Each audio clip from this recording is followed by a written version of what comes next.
Sir kumi uli nagpalit sa day ko og isda og sugpo. Since grabe ka stress sa trabaho last month, deserve man pud siguro nato mukaon no. Instead of eating outside sa mga restaurant, nagpalit na lang day kog sugpo no. Ako na lang ang magluto. Simple lang ni atong putahe ron tinola nga isda og ilaga lang nako ang sugpo then magbuhat lang ko og sauce para napod siya lasa ba. Diri as abroad guys, imong tanan lihok.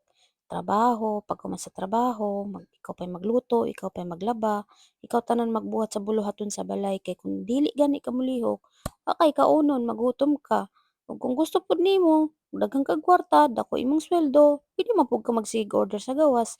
Pero be praktikal lang ta guys kay lisod kayo diri sa abroad. So magbuhat na rin tag sauce sa sugpo, butter lang din na siya guys, tapos garlic, then butang na ko siya isa ka kutsarang mayonnaise, tapos pepper, chili powder, and then lemon.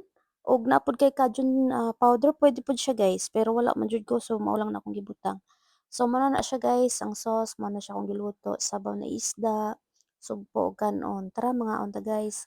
Ug hantod na lang diri ang atong video for today. Thank you for watching. Bye.